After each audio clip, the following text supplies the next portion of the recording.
The wind blew across the broken plains of the old colony, carrying dust and echoes of a forgotten war.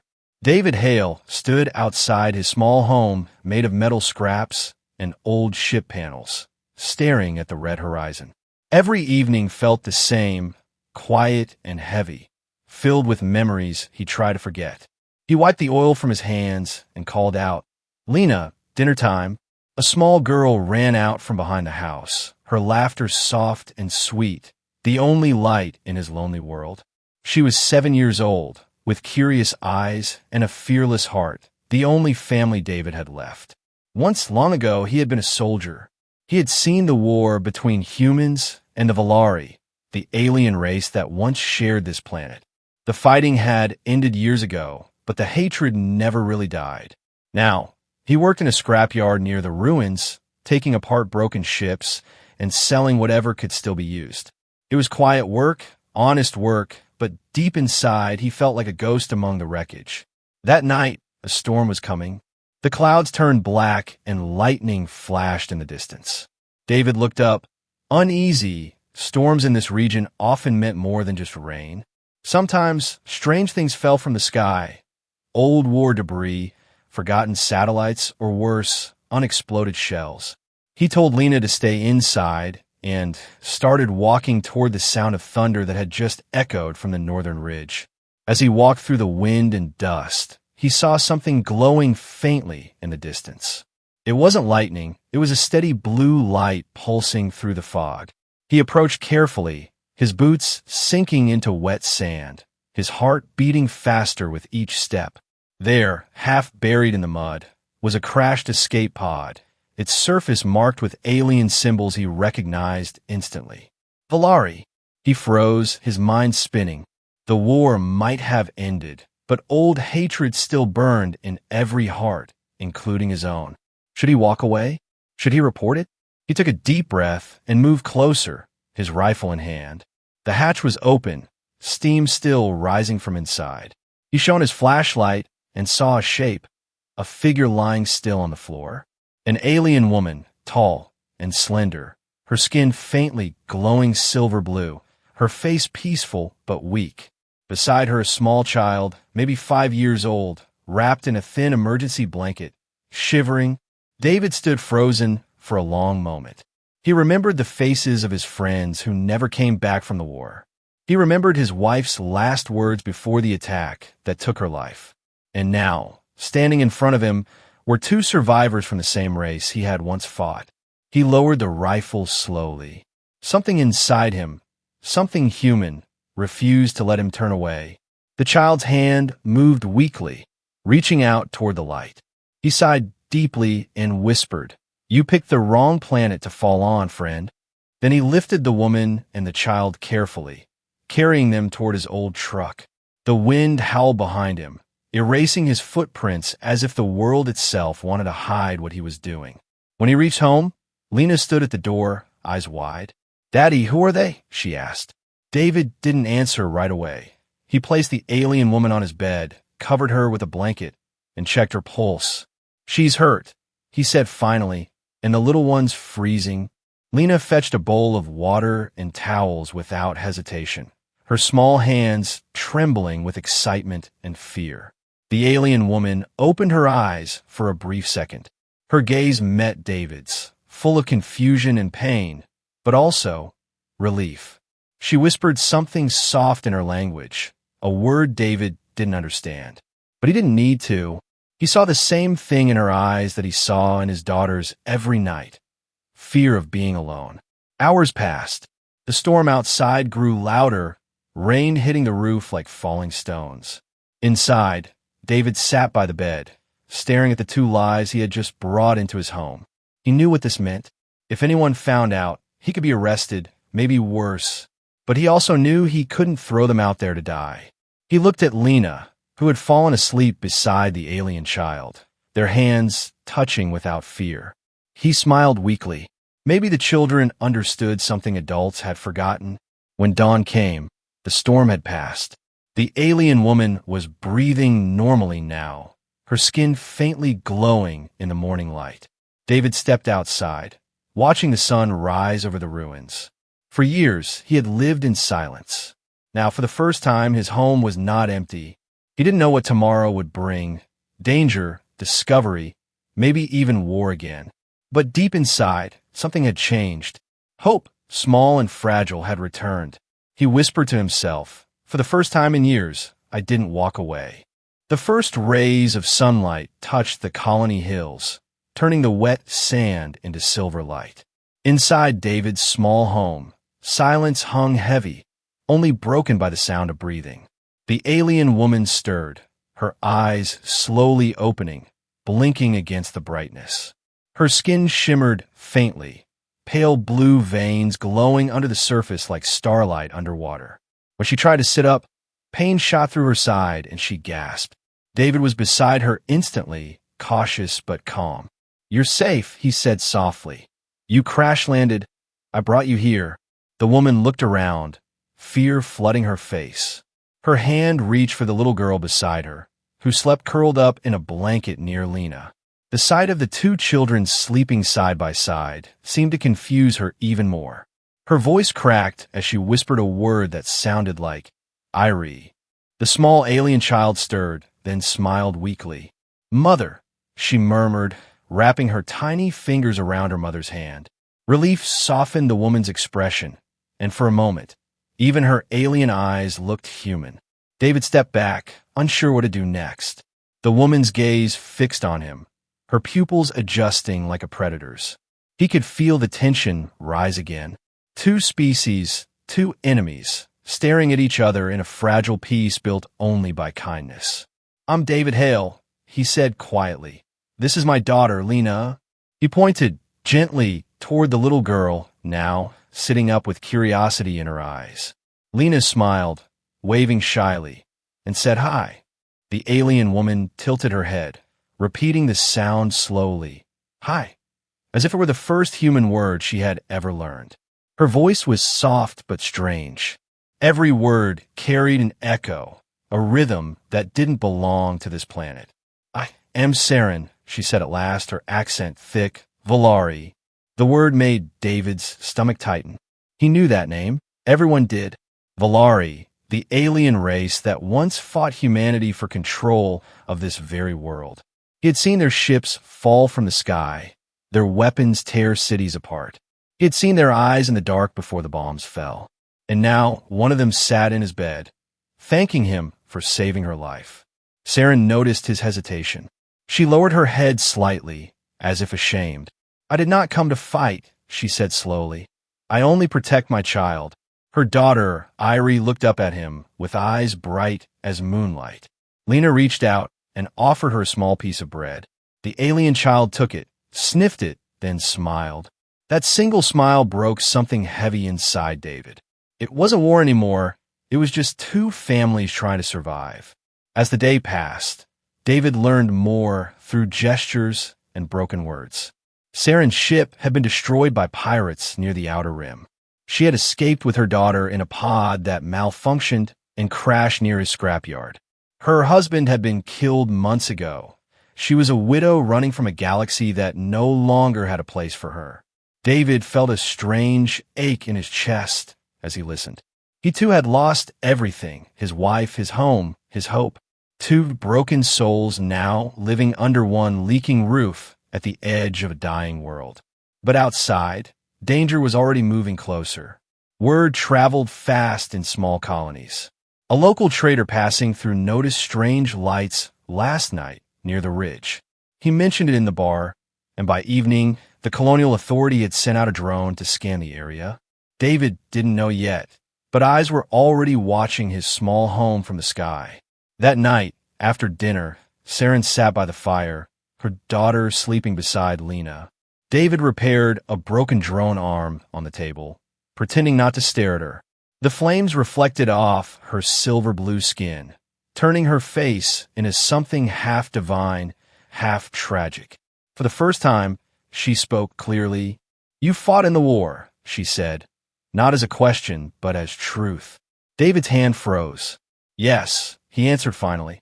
"I did what I had to." Saren nodded slowly, her expression unreadable. "My mate, He fought too, she whispered, but not to kill, to warn. David frowned, confused. To warn about what? Saren looked into the fire, her voice quiet but heavy. About the lie that started the war. Her words cut through the silence like a blade. He wanted to ask more, but something in her tone made him stop. Instead, they both sat quietly as the wind howled outside. In the corner, Lena and Irie slept holding hands, their small fingers intertwined, as if refusing to believe in the barriers built by adults. David watched them, a strange warmth rising in his chest. He thought of his wife's last words, "Don't let hate raise our daughter." And now, without realizing it, he was keeping that promise. Outside, the authority drone hovered for a moment over the old scrapyard, its red light blinking. Inside, a new kind of hope was beginning to grow, small, fragile, and alive. But as Saren's words echoed in his mind, about the lie that started the war, he knew peace would not stay for long. The next morning, when he stepped outside, he saw it. A mark burned into the dirt near the ridge. A mechanical imprint, the kind made by a government search drone. His blood ran cold. He turned back toward the house where 2 children laughed inside. For the first time, fear didn't come from the aliens. It came from his own kind. He whispered under his breath, "They're coming." The morning sun rose red and strange. It painted the colony ruins in a color that felt like warning, not warmth. David Hale stood near the ridge where the drone had left its tracks, his jaw tight, his pulse heavy.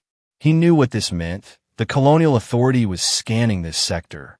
Soon they would come asking questions, and he had no answers that could save him. Back inside, Saren was helping her daughter, Irie, eat a small piece of fruit. Her movements weak but graceful. She looked stronger now, though her eyes carried the kind of sorrow that never really fades. David watched her silently, every instinct torn between caution and something deeper, curiosity, maybe even connection. He had helped her because it was right, but now the price of that choice was beginning to rise. Lena ran in, her hair messy, her smile bright. "Daddy, Irie showed me how to make the light thing," she said, holding a tiny glowing sphere that floated between her palms. David froze, staring at the alien energy hovering in his daughter's hands. Saren looked alarmed and waved her fingers quickly. The light vanished in a soft shimmer. "I'm sorry," she said. "It's harmless, a child's trick from our world." David nodded slowly, forcing a smile, but his stomach tightened. If anyone saw that glow, if anyone found out, his home would be gone, his daughter taken. Later that day, David walked into town for supplies. Every step felt heavier than usual. Eyes seemed to follow him. Whispers followed too. Old men by the fuel station glanced his way. One muttered, "Heard strange noises near his scrapyard last night." David kept walking, keeping his head low. Inside the store, the clerk, a nervous young man, asked too many casual questions. "Storm damage again. Hale, you been out near the ridge?" David only nodded, paid for the food, and left. He could feel the tension thickening in the air, like static before lightning. When he returned home, Saren was waiting by the door. Her face pale, her hands trembling slightly. "They scanned again," she said, her voice low. "I can feel the signal." David frowned. "You can feel it?" Saren nodded. "Your machines, they use pulse waves. My kind hears them, like thunder beneath skin." David didn't understand the science, but he understood danger. He looked toward the sky and saw a faint shimmer. 3 drones moving in a grid, searching. Inside the house, Lena and Irie were drawing on a scrap of metal. Irie drew 2 suns and 2 small figures holding hands. Lena laughed and added a third, David standing beside them. When David saw it, his chest tightened again. He wanted to protect this tiny piece of peace they had found, but the world outside was not kind of peace. That night, as the wind grew colder, Saren told him the truth. She sat near the fire, her eyes reflecting orange light. "I was not only a scientist," she said. "I was part of the peace council between our worlds." David turned toward her slowly. "Peace council? You mean before the war?" "Yes," she whispered. before the war that was never meant to happen. She took a small metallic shard from her wristband. It glowed faintly blue, projecting a holographic image. Maps, data streams, voices overlapping. David stared as alien symbols mixed with human text appeared in the air. "This," she said, "is proof that the war began from manipulation." He frowned, confused. Manipulation by who? She met his gaze, her voice shaking now. By both governments, human and Volari, guided by a third hand, someone who wanted endless conflict to control both sides. David felt the ground tilt beneath his thoughts. He remembered strange orders, false reports, missions that never made sense. He remembered civilians caught in the crossfire, blamed on Volari raids that no one ever confirmed. "What are you saying?" he whispered. "I'm saying your leaders lied to you," Saren said. "They needed an enemy, and so they created one." Her words hit him harder than any battle ever had. If this was true, then everything he had done, everything he had lost, it was all built on a lie. Outside, thunder cracked again, but it wasn't weather this time. A ship was descending through the clouds, small, fast-armed. David ran to the window and saw the Authority insignia flash red against the sky. "They found us," he said, his voice low. Saren grabbed her daughter, her body trembling. David moved quickly, pulling up a loose floor panel and revealing a hidden space below. "Down there," he said, "it used to be a storm shelter." Saren hesitated, then nodded, pushing Irie inside first. Lena reached out and hugged her new friend tightly before following. The house shook as the patrol ship landed nearby. David stepped outside into the dust, trying to look calm. 3 soldiers approached, helmets gleaming, weapons ready. "Mr. Hale," one said, "we've had reports of unauthorized activity near this sector." David shrugged. "Storm damage. Maybe old scrap lighting up again." The soldier's visor tilted toward him. "We'll check for ourselves," he said, moving past. Inside, Saren held her breath. She could hear their boots above, heavy and mechanical. Lena squeezed Irie's hand in the darkness, whispering, "Don't be scared." Irie's small eyes glowed faintly in the dark, tears floating like silver drops. Outside, David stood still as the soldiers scanned the yard. One paused near the buried escape pod, now covered in mud. His scanner beeped once, twice, then went silent again. "Nothing," he said finally, "just scrap." Within minutes, the patrol left, their engines roaring back toward the horizon. When silence returned, Saren climbed out of hiding. David exhaled slowly, his hands shaking. "We can't stay here," she said. "They will return." David nodded, his eyes still on the sky. He could see something far bigger now, bigger than one war, bigger than hate. "Then we find the truth," he said quietly. Saren looked at him, unsure if he meant to run or to fight. But in his eyes, she saw something unbreakable. The spark that makes humans dangerous and beautiful. The spark that could change everything. Night had fallen again, but the colony did not sleep. Far in the distance, the sky flashed with faint red glows. Patrol beacons sweeping across the ruins like searching eyes. David Hale stood on the ridge with a battered pair of binoculars, his heart thudding against his ribs. He could see the reflection of gunmetal under the moons. The Colonial Authority had returned, this time with a full transport and drones. They were not searching anymore. They were hunting. Down below, Saren packed what little they owned, moving quickly but quietly. Her silver-blue hands trembled as she held the small data shard close to her chest. "This crystal," she whispered, "it holds everything. The truth, the voices, the evidence." David nodded, checking his old rifle, the one he swore he'd never use again. "If they find you," he said, "they'll destroy it. And you." Saren looked at him with a calm sadness. "Then I die for truth, not lies." He admired her courage, though fear twisted inside him. He had buried too many truths already. He didn't want to bury another. Inside the small house, Lena and Irie sat by the coal fire, clutching a small stuffed toy. Lena whispered, "Daddy will fix it. He always does." Irie nodded, but her glowing eyes were full of tears. Outside, the sound of approaching engines grew louder, cutting through the night like thunder made of metal. David turned to Saren. "We can't fight them head-on, but maybe we can hide long enough to get that message out." Saren nodded. "There's an old communication tower beyond the wasteland, maybe still working." "It's 50 kilometers away," David said. "We'll never make it on foot." Saren's eyes flickered with strange light. "We won't need to walk." She led him to the scrapyard behind the house, where old ship parts rusted under the moonlight. She touched one of the old engines, and suddenly symbols glowed across the metal like living veins. David stepped back, shocked. "What the hell? How?"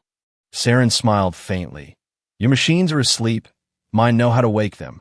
Within minutes, the engine hummed weakly to life, connected by alien tech and human scrap. For the first time, David realized how much they needed each other, not as species, but as survivors. But there was no more time. The soldiers had arrived, their boots slamming against the dirt, voices echoing through loudspeakers. "David Hale, you are harboring enemies of the human state. Step outside immediately." Lena gasped, clutching her toy tighter. David's jaw clenched. "Get the children below ground," he said. Saren obeyed, her movements swift and silent. David stepped outside into the spotlight, hands raised. The soldiers advanced, weapons pointed, the commander's face cold and hard. "You were a soldier once," the man said. "You know what happens to traitors." David met his eyes without flinching. "And you know what happens to men who follow lies." The commander frowned, motioning for the troops to move in. But before they reached the house, the ground shook. A blast of blue light erupted from the scrapyard, throwing dust and metal into the air. From the crater rose the half-built skimmer Saren had repaired. It floated unsteadily, glowing with mixed alien and human power. The soldiers fired, bullets sparking against the hull. David dove inside, grabbing the controls. "Hold on," he shouted. Saren pulled the children close as the ship lurched upward, barely missing the roof. The engines screamed, flames lighting the sky as they soared into the wasteland. Below, the commander shouted for pursuit. But the skimmer was too fast, weaving through old ruins and shattered towers like a ghost. David's hands gripped the controls, sweat dripping from his brow. Saren guided him with calm precision. "Left. There's a canyon ahead. Go lower." They dove beneath the ridge, hiding in shadows as drones passed overhead. Inside, the children cried softly, but Saren sang in her language, a melody full of stars and sorrow. It was not human, yet somehow it calmed everyone, even David. When dawn broke, they stopped in the hollow of an ancient factory. The ship was damaged, but still alive, smoke rising from its side. David stepped out, scanning the horizon. No sign of pursuit, but he knew it wouldn't last. He turned to Saren. "This truth you're carrying, why is it so dangerous?" Saren hesitated, her gaze distant. "Because it shows that our war was not born of hate, but of control." "Control?" David asked. She nodded. "The Council, the ones who ruled both our worlds, they were not only human or Valari, they were something else, hidden, using both sides for their own order." David frowned. "Then who are they?" Saren looked up at the brightening sky, her eyes reflecting two suns.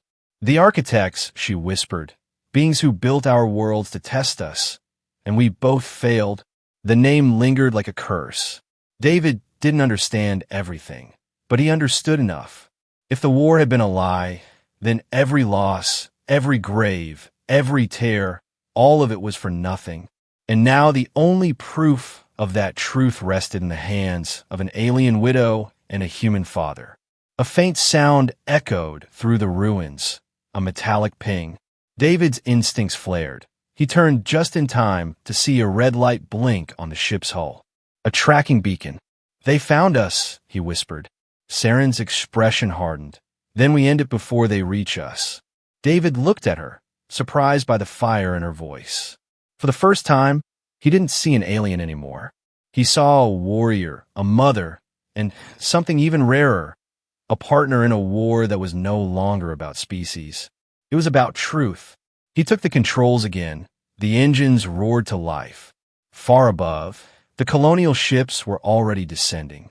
Saren held the data crystal tight against her heart. David looked at her and said, "Then let's make them listen."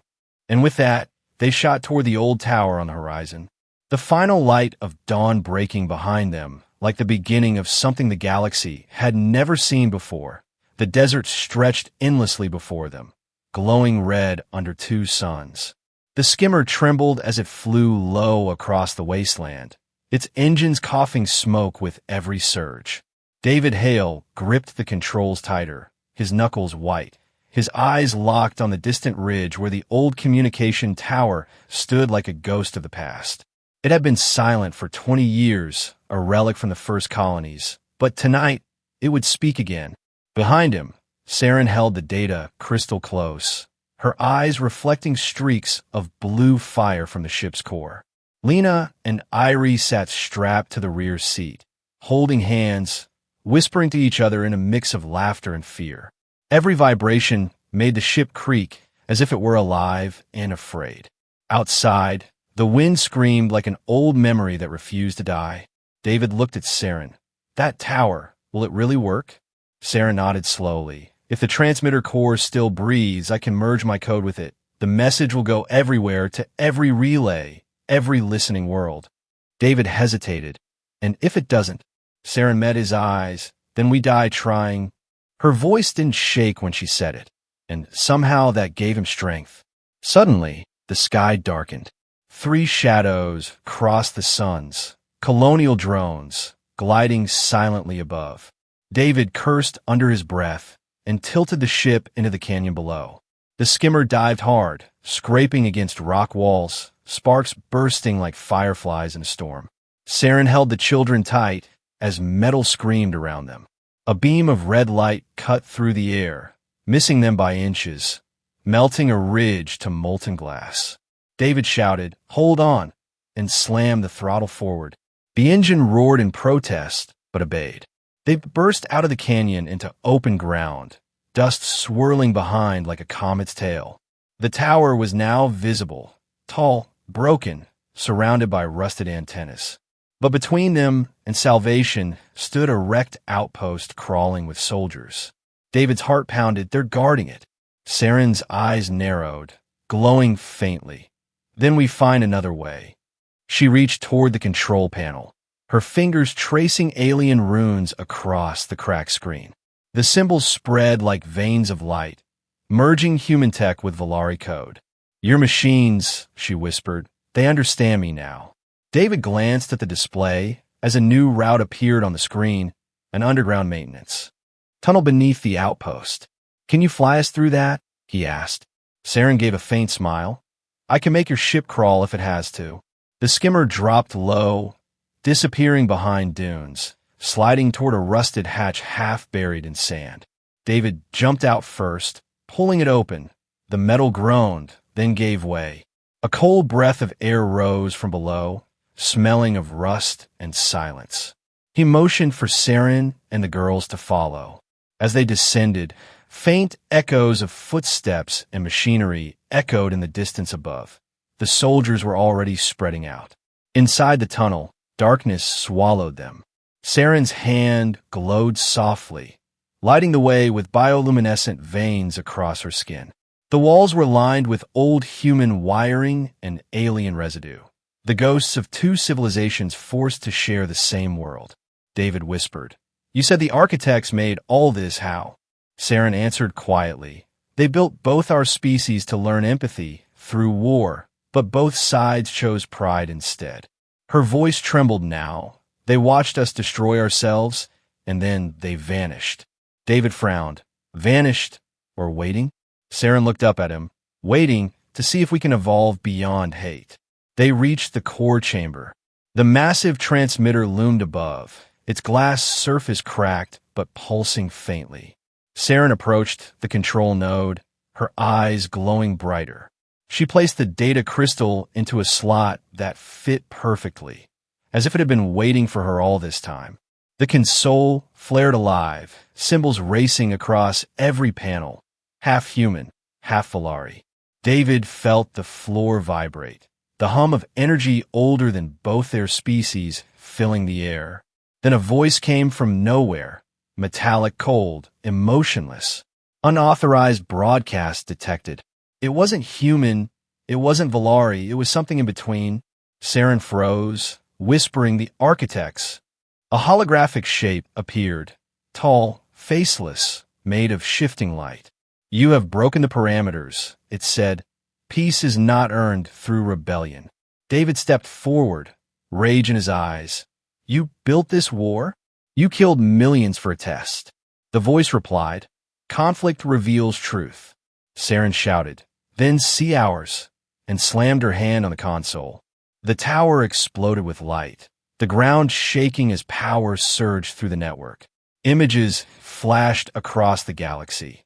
The truth, the hidden transmissions, the records of lies and manipulations. Every world saw the deception at once. The architect's voice flickered, distorted. Illogical response, empathy variable exceeding expectation. Then silence. Smoke filled the chamber. Saren fell to her knees, her energy nearly drained. David lifted her gently, coughing through the haze. Did it work? He asked. Saren looked up, her face pale but peaceful. They saw it, she whispered. They all saw. Above them, the sky turned from red to gold. Every human and Valari ship in orbit paused their battle systems, receiving the same signal. The lie was gone. The truth was free. But the price was not over yet. David could hear distant engines approaching again. He turned to Saren, his voice steady. They'll come for us for what we did. Saren met his eyes.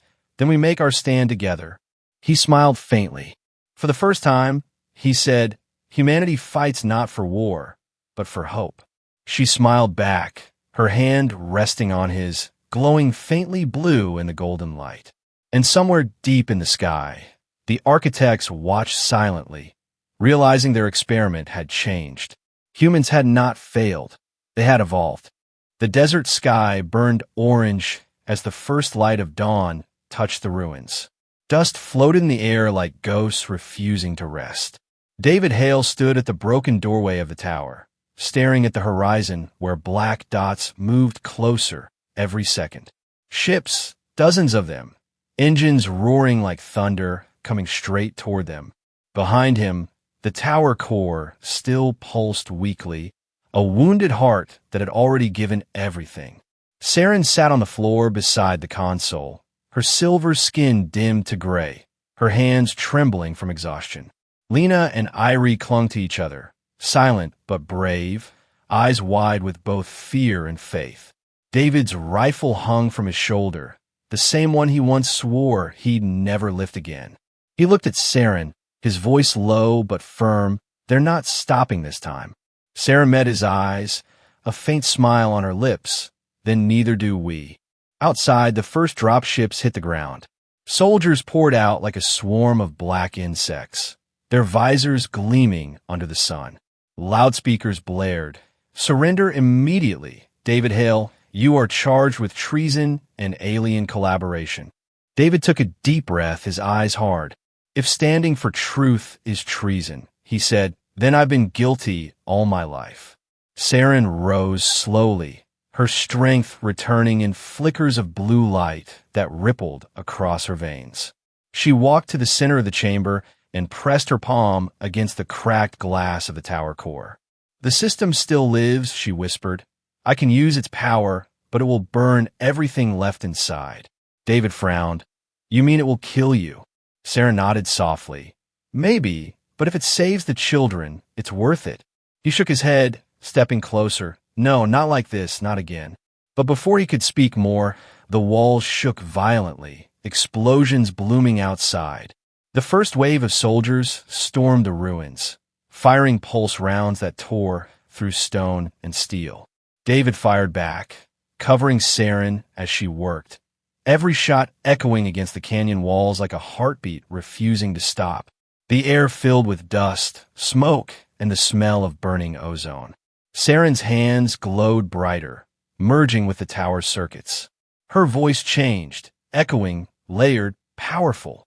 She wasn't speaking anymore. She was singing in the ancient Valari tongue.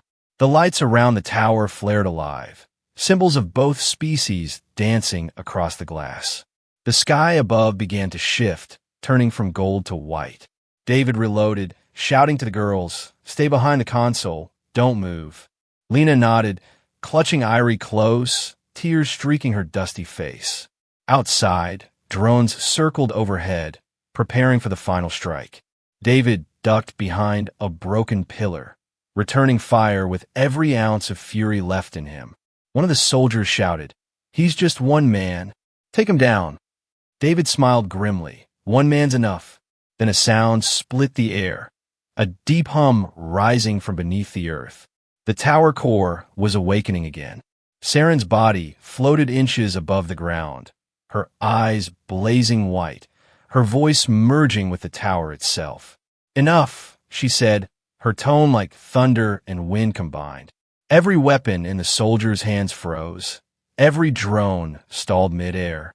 Static filled the comms. Screams echoed through their channels. David lowered his weapon slowly, watching in awe. Saren's power spread across the desert in a wave of light. For a moment, it was beautiful. Then it turned violent.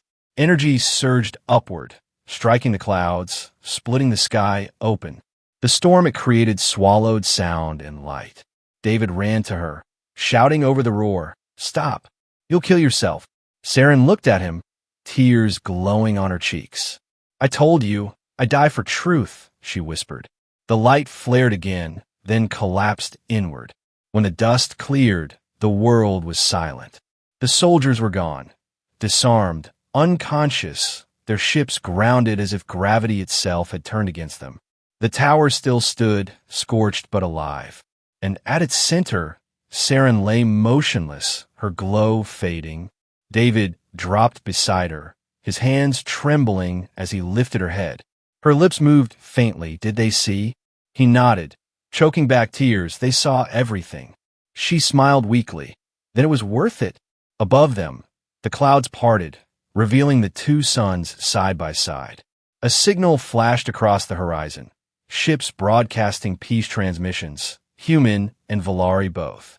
The war had stopped. The truth had spread faster than any bullet could travel. David looked down at Saren's still form, whispering, "You changed the galaxy, and you changed me."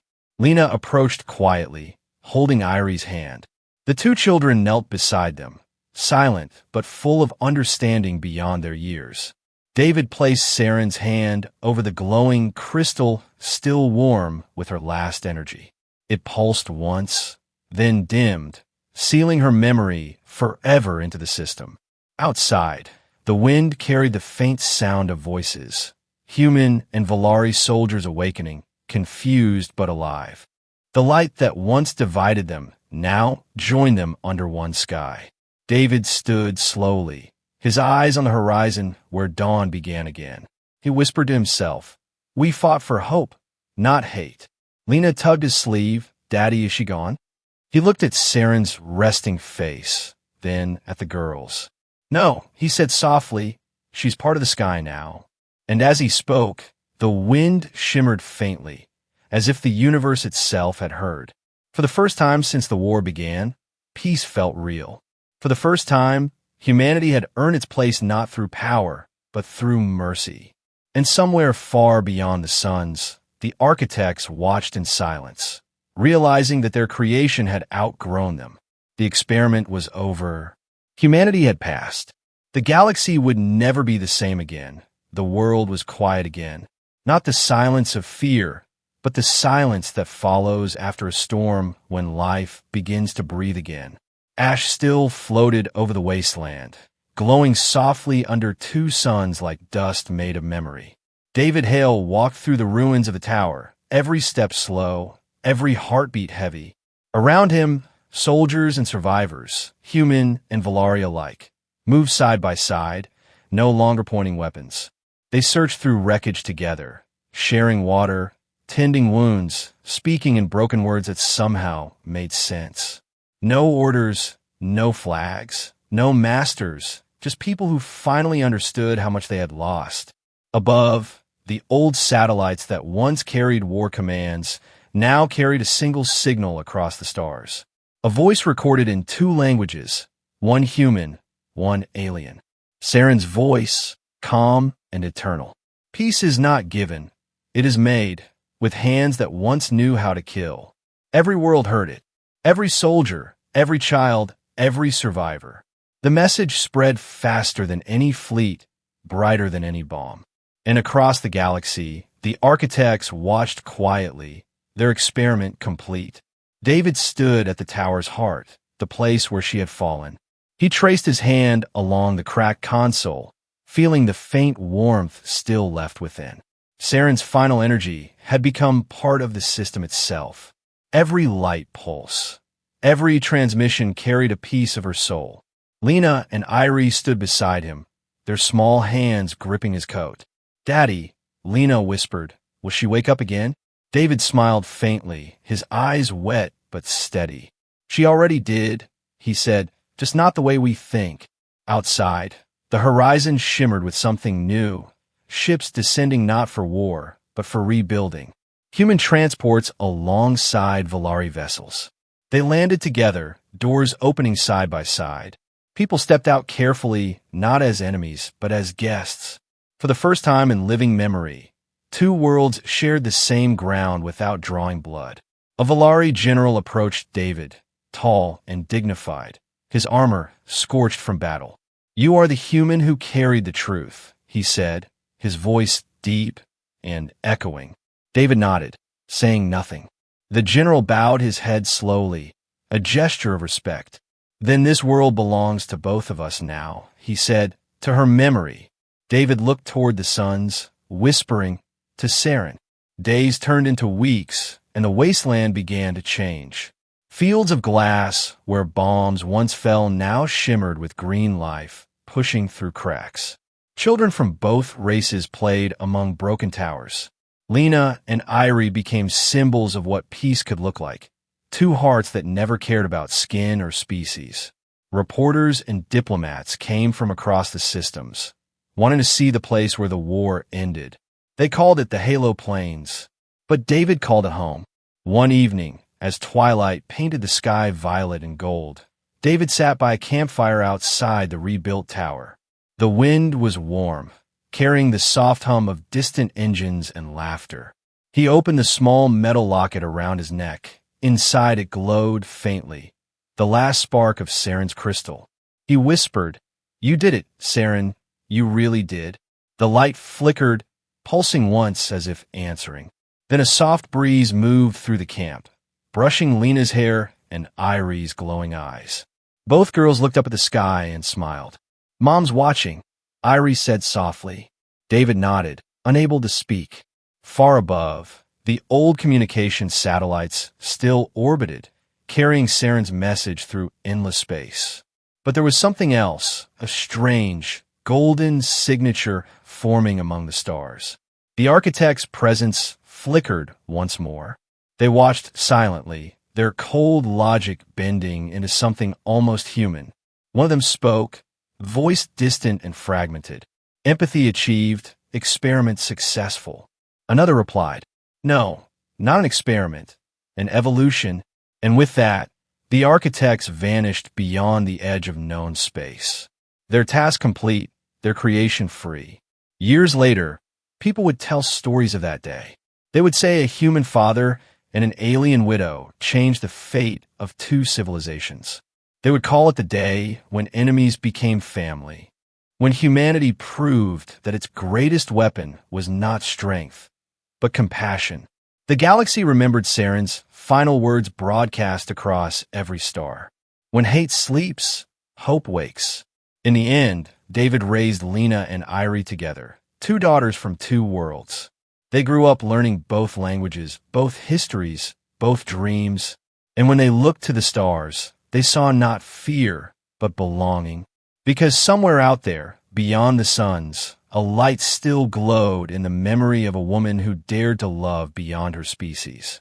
A woman who healed the wounds of a galaxy with one act of mercy. And as night fell again over the quiet plains, David whispered the final truth. The war began because no one believed in peace, he said softly, and it ended because one woman did.